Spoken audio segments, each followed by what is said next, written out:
we have completed the first topic, that is location of India and the neighbors of India.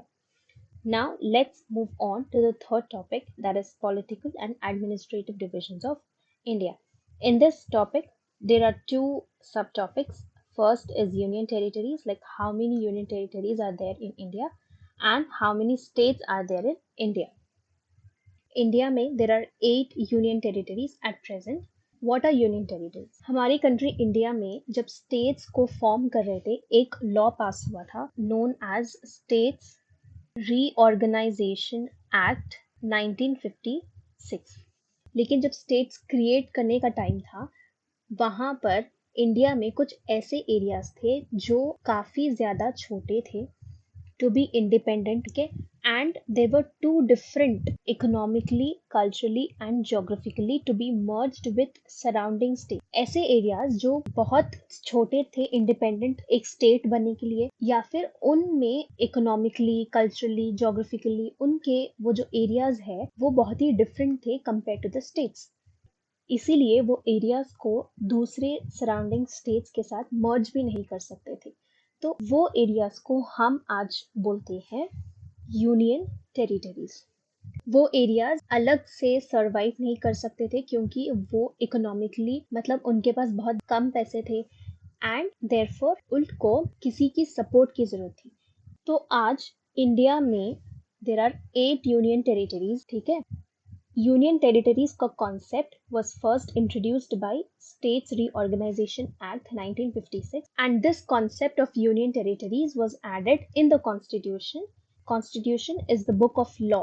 Okay. Union territories Constitution में added किए गए by 7th Amendment Act 1956. जब Constitution में आप कुछ changes करते हैं तो हम उसे बोलेंगे amendment.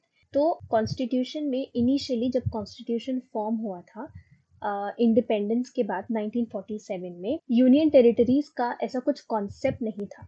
इसीलिए यूनियन टेरिटरीज का कॉन्सेप्ट कॉन्स्टिट्यूशन में लाना, कॉन्स्टिट्यूशन को अमेंड करना था, उसको चेंज करना था. इसीलिए यूनियन टेरिटरीज कॉन्स्टिट्यूशन में लाया गया बाय 7th अमेंडमेंट एक्ट 1956 में. जब ये अमेंडमेंट आया और कॉन्स्टिट्यूशन में यूनियन टेरिटरीज का कॉन्सेप्ट आया, तो जब इनिशियली हमारे इंडिया में सिर्फ 6 यूनियन टेरिटरीज थी, लेकिन अब at present there are 8 union territories in India. Union territories central government के डायरेक्ट कंट्रोल एंड एडमिनिस्ट्रेशन में आती है. मतलब जैसे स्टेट्स में खुद की स्टेट गवर्नमेंट होती है, वैसे यूनियन टेरिटरी में खुद की गवर्नमेंट नहीं होती.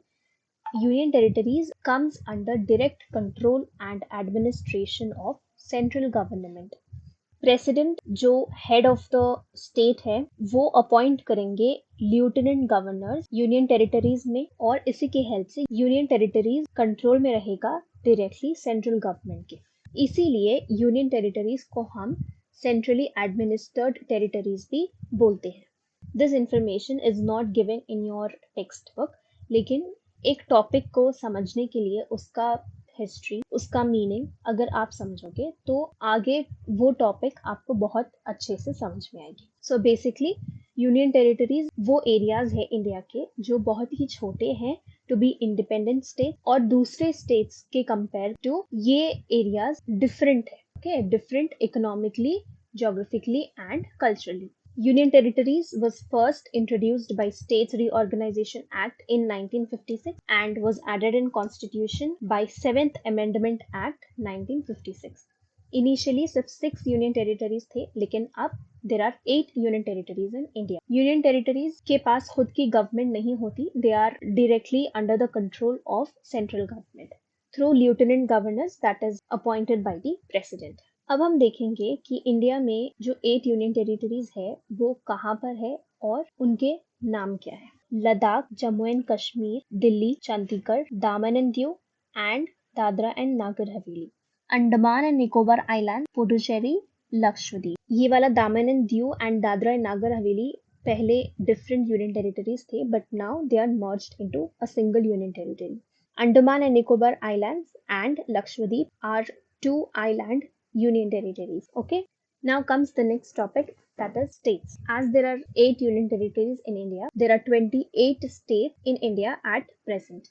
अनलाइक यूनियन टेरिटरीज जहाँ पर खुद की गवर्नमेंट नहीं होती थी, स्टेट्स के पास खुद की गवर्नमेंट होती है एंड वो सेल्फ गवर्निंग एडमिनिस्ट्रेटिव डिविजन्स होते हैं जिसके पास खुद की एक स्टेट गवर्नमेंट होती है। हर एक स्टेट के पास खुद की एक कैपिटल सिटी भी होती है। फॉर एग्जाम्पल तेलंगाना जो एक स्टेट है उसका कैपिटल है Hyderabad. Okay, as you have learned that there are 28 states in India. 28 states mainly language के basis पे बनाया गया था by States Reorganization Act 1956 में, और all black dot this one is union territory, but white वाला जो circle है यहाँ पर जैसे कि Uttar Pradesh, Rajasthan, Madhya Pradesh, Chhattisgarh, Orissa, Telangana, these are all states of India. Okay. So this comes to the end of a topic called Political and Administrative Divisions of India.